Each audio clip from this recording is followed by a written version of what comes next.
Everybody, hope y'all doing well. Uh, so the first question was basically, what is jazz to me?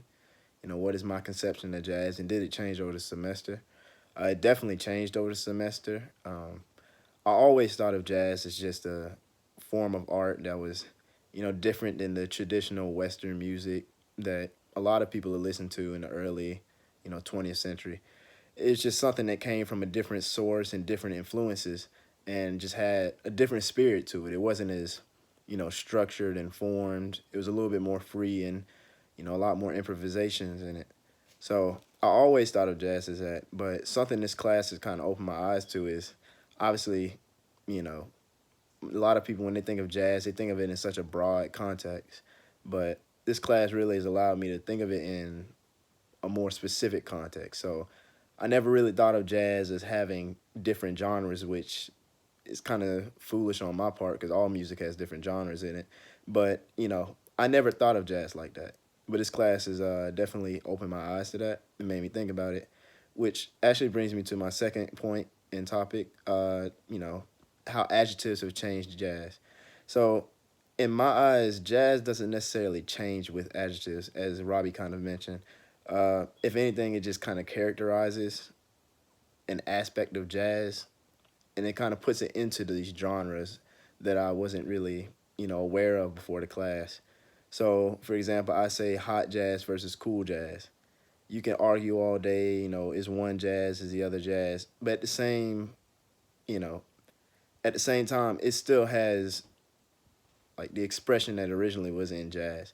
I think it's just a way to separate and identify a sound that you hear through jazz. And again, I just think of jazz as that free expression that doesn't necessarily come from that Western influence.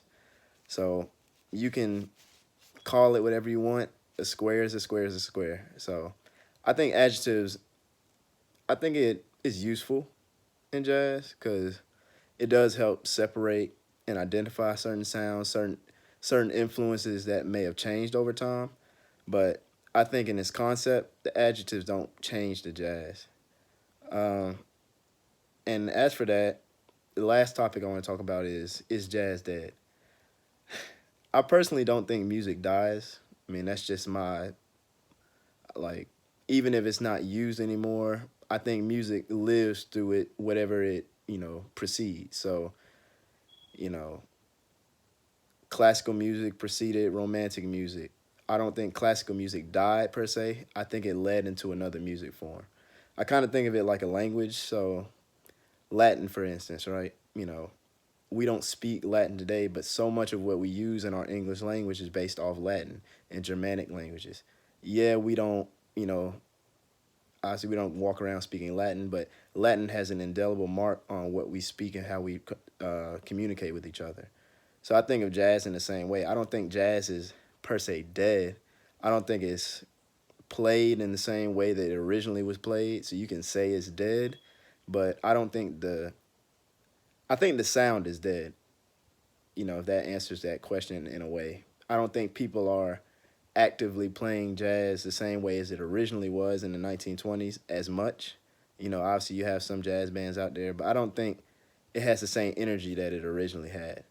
But I do think the expression that jazz originally has is still there. I think, as Robbie kind of mentioned, it lives in other music forms. So I personally think jazz influence rock and roll, hip hop, R&B. You can go through a lot of them, but I think those are three main genres that a lot of people listen to, and I can argue that jazz had a huge impact on those genres. I don't think jazz died. I think the influence that jazz gave those genres gives jazz life every time those genres evolve. Because I think a lot of those genres use both traditional Western music as an influence, and it uses this newer kind of blues, jazz, bebop kind of influence. I think it ties in both. So I definitely wouldn't say jazz is dead. The sound, maybe, but jazz, I don't think so.